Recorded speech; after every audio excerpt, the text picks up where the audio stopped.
Good morning, everyone. Good day. Hello, everywhere. And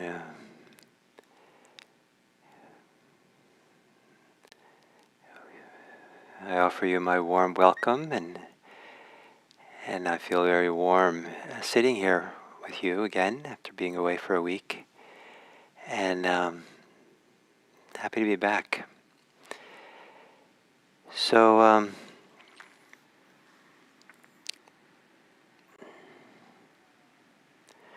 one of the interesting variations for doing mindfulness practice is to keep a focus on the breathing. But whatever clearly takes your attention away from the breathing, or clearly makes it difficult to be with the breathing, then turn towards it and acknowledge it briefly. Maybe all it needs to be is, okay, I see you, or okay, there it is. Or maybe it's a particular name, thinking, aching, sound, whatever it might be. But just do a moment or two of acknowledgement, and don't rush off after that acknowledgement. Kind of like the acknowledgement is like dropping a pebble in a pond, and just be there for a moment to watch the ripple out. Just be there for a moment and allow yourself to register the experience more fully, and then begin again on the breathing. And it doesn't matter how often you acknowledge something different than the breathing. It only matters that you do it and then you begin again with your breathing. Just always begin again. And don't linger with anything. And this exercise, you might go back to it again and again, the same thing. But don't linger. Don't study it, investigate it. Just acknowledge it. Give it its time for a few moments, and then begin again on the breathing. Begin again on the breathing. Always on the breathing, but without denying or pushing away or ignoring what's making it difficult to be with the breath, or what takes you away from breathing. Acknowledge it and come back. And one of the interesting things about this exercise is you start getting a sense of what it is that takes you away from the breathing. Where does your mind go? What are the concerns and preoccupations? And you don't have to think about it or do anything about it in meditation, but it's just interesting to see that and come back. And maybe it doesn't need any more attention than that. It's enough just to come back to your breathing over and over again. So, assuming a upright posture, either literally or metaphorically, a posture in which it may be a little bit easier for you to attend to your breathing, accompany your breathing, the body breathing. Sometimes it's a posture which is a little more open in the chest, so there's more space in the chest to breathe. Or a little bit more relaxed in the belly. So there's room in the belly to relax, hang forward.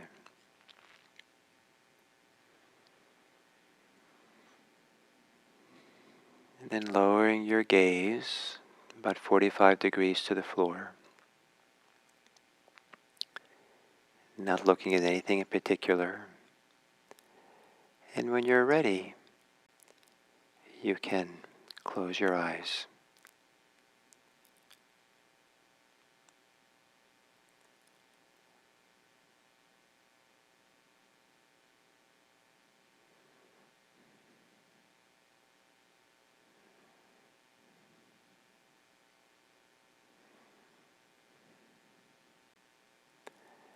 And then taking a few long, slow, deep breaths.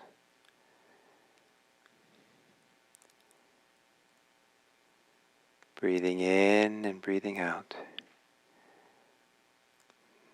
Refamiliarizing yourself with the experience of breathing. Deep, deep breath.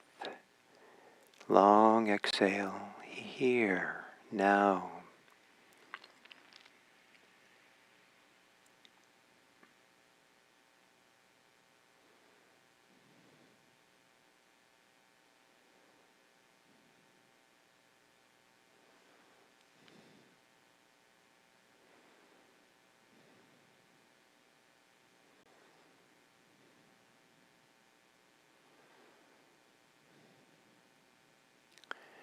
And then letting your breathing return to normal.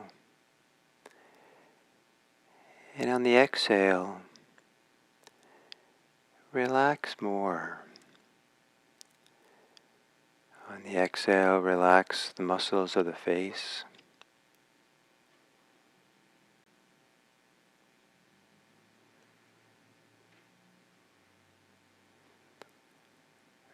Release the shoulders.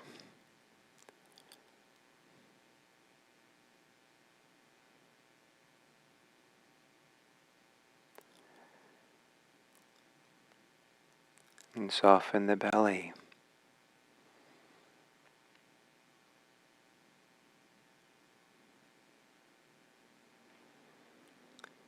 On the inhale, feel your body broadly, globally. And on the exhale, release your body globally, widely. Let go. Soften in your body.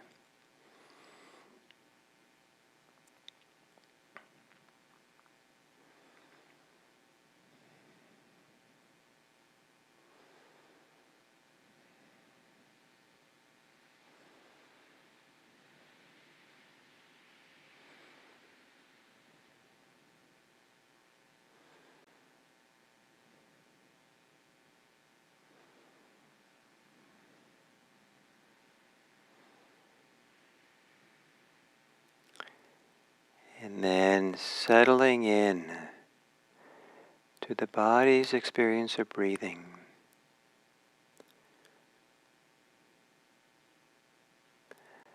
Maybe like an airplane coming into land. And everything gets very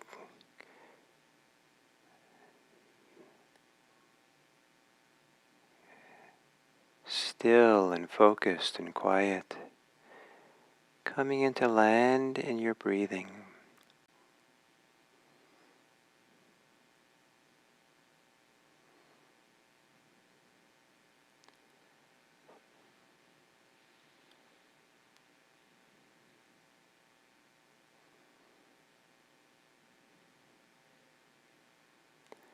Feeling the rhythm of breathing in and breathing out.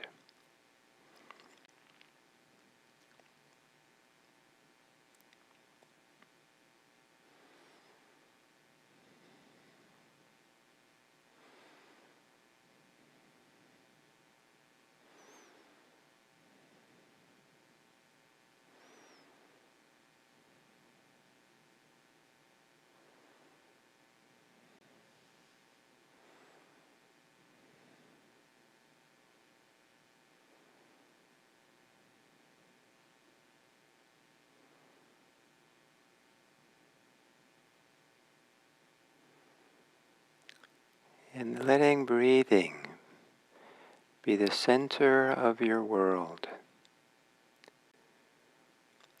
But if anything takes you away from that center, take a few moments to relaxedly, clearly acknowledge it. Could be as simple as an imaginary nod in the head, or I see you, or okay. And then begin again with your breathing.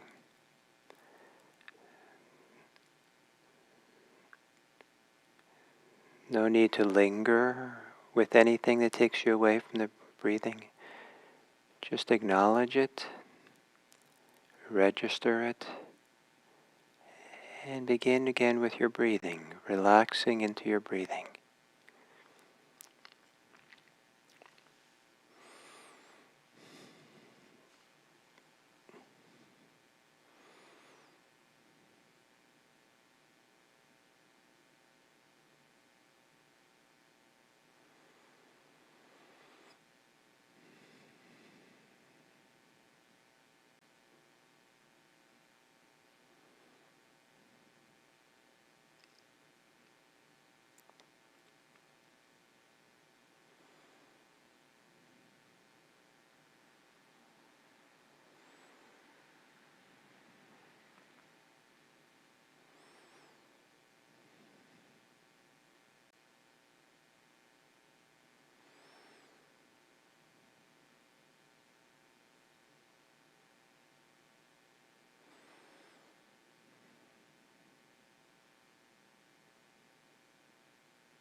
Whatever takes you away from your breathing, acknowledge it kindly. Acknowledge it peacefully.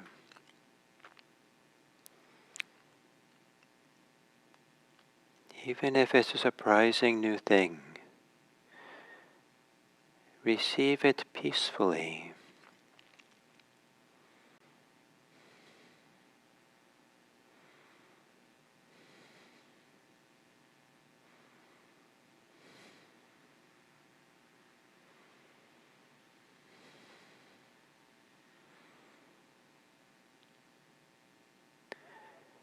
Learning the art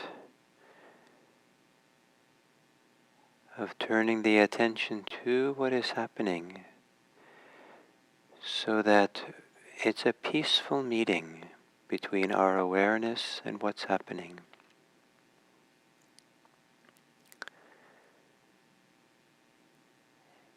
In this way of meeting the world, allows for what's good in the world to show itself more clearly.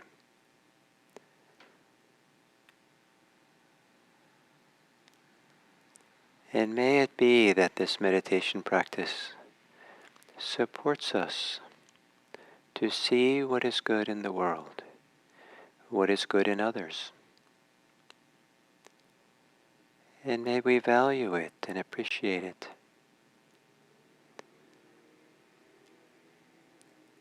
And this seeing the good in the world and appreciating it is one of the ways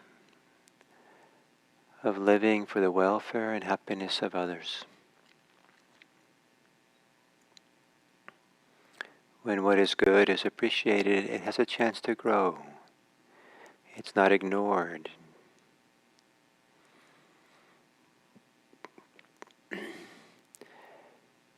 May this community of ours that meditates together these weekday mornings, may the benefit of our collective practice be for the welfare and happiness of the world. May it spread out from us with our ability to see and appreciate what is good in others, even when they can't see it. May all beings be happy. May all beings be safe. May all beings be peaceful. And may all beings everywhere be free.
So we have a guest on the altar for this week. It's Kuan Yin, Kannon, Avalokiteshvara, different names. And I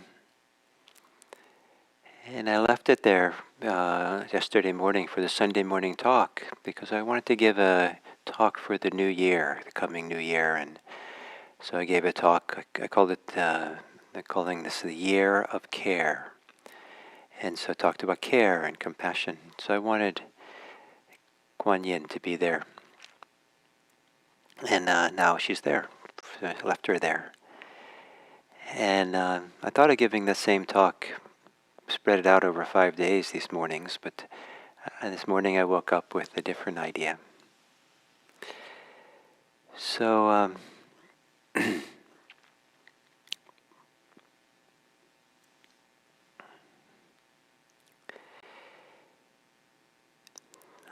begins with a story. In the monastery, there was a hallway and a door that went outdoors into the garden.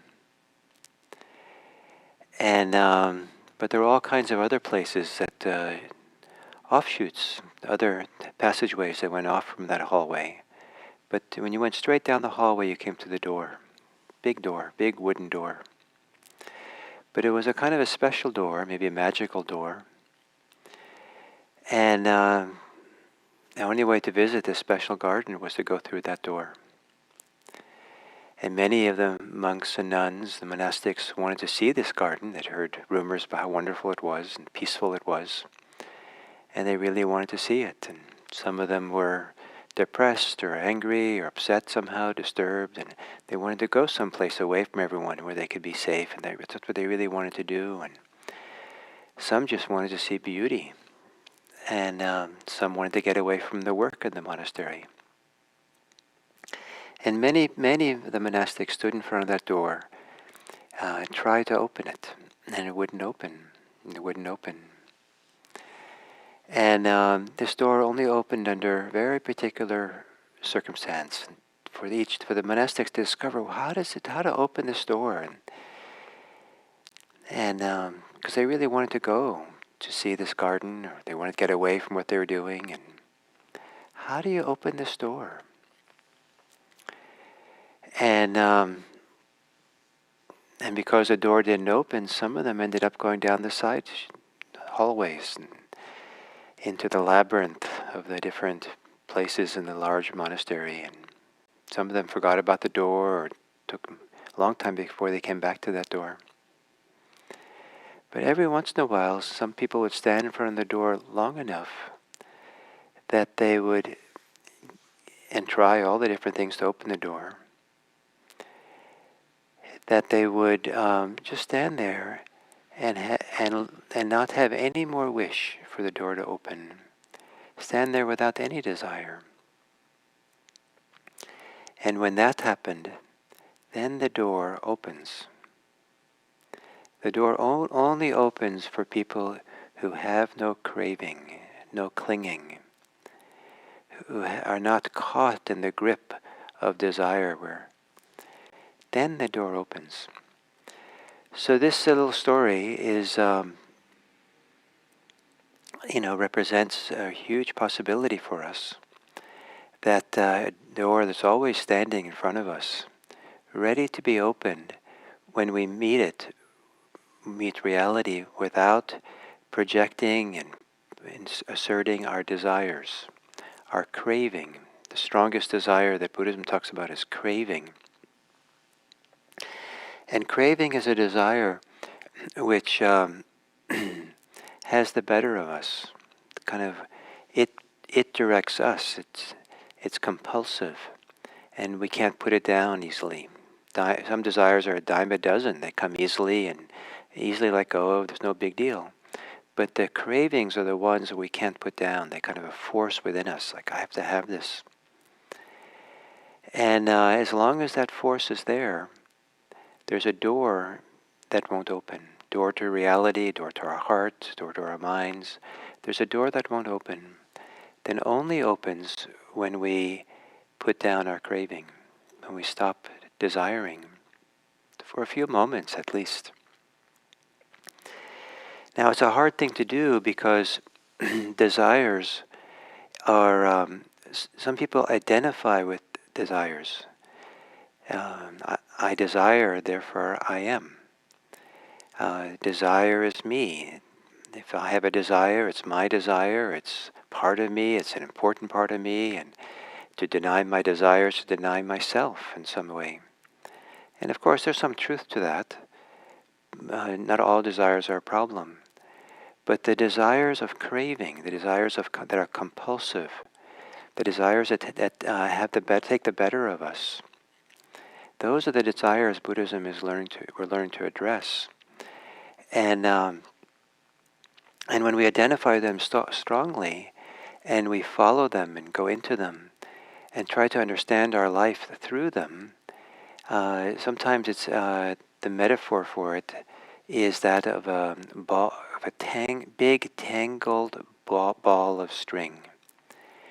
And it's like more than it's a two-dimensional labyrinth or maze.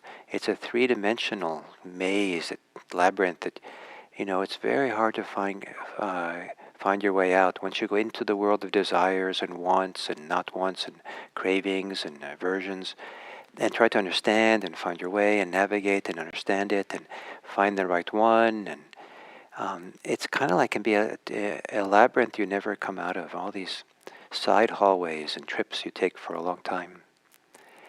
And then there's the Gordian, the sword that cuts through that Gordian knot, the big knot of the entangled desires. And it's a very simple thing. But very, very hard both to do, but maybe even harder to appreciate the value of it. And that is to crave nothing. In a sense, to be present, in a sense, without any compulsive desire whatsoever. Maybe with no desire, just here, just present. And what opens then? And what then? We just stand. If the door opens, we just stand there. Some people don't like to have no desires because then they feel like then they don't do anything. But then there's a next instruction. And in the monastery, if the door finally opens for you, there's a rake just on the other side of the door. And begin raking the garden, cleaning it. It works to have no craving. If it doesn't work, we have no craving if we're couch potatoes. But no craving, no compulsion, nothing, no real desires driving us. And then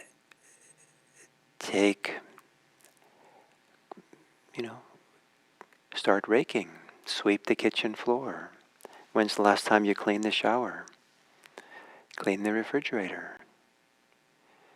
Take out the trash.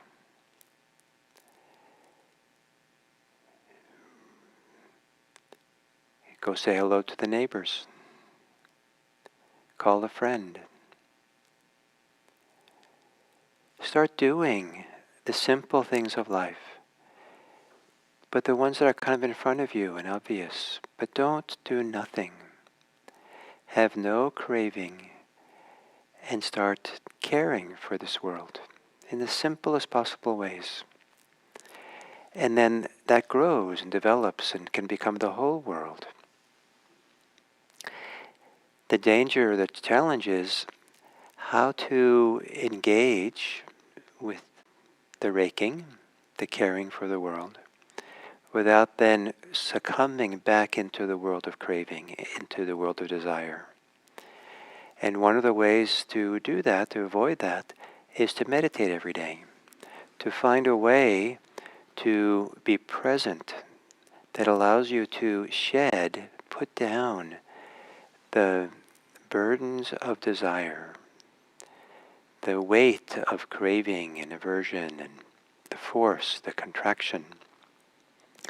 In meditation, to discover or get close to a way of being where you put down desires, put down craving, even healthy ones and good ones that are good to pick up again after meditation.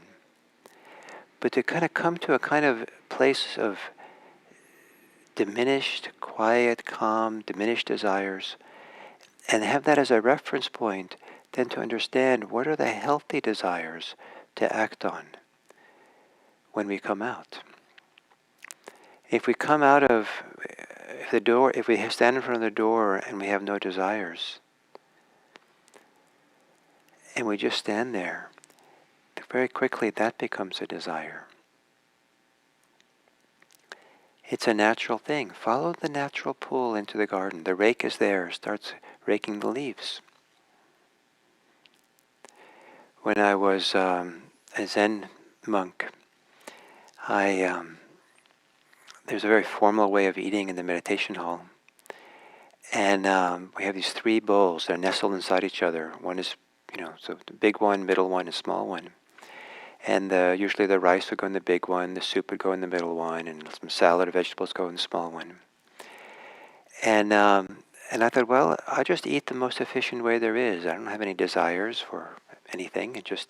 I'll just eat everything from the first bowl, then everything in the second bowl, everything in the third bowl, and they'll be done. But I was eating in the meditation hall where we ate in silence next to the abbot.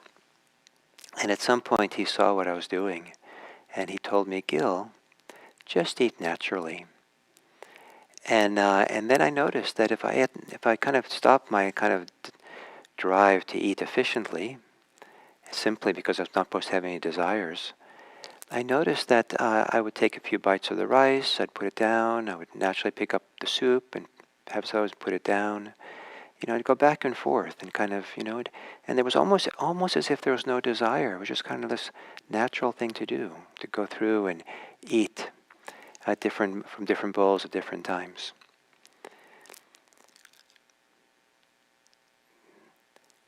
What is your natural inclination when you have no craving, when you have no desires? And maybe it's to clean the kitchen floor, or the refrigerator, or the bathroom, or go visit a neighbor, or it's all kinds of things this world calls on us to do. And so to have no desires, to be desireless in a certain kind of way, cravingless in a way that allows us to care for the world. And then please do, engage. But be careful you don't get caught up then back in the world of craving. So that's my thoughts for today, and thank you very much.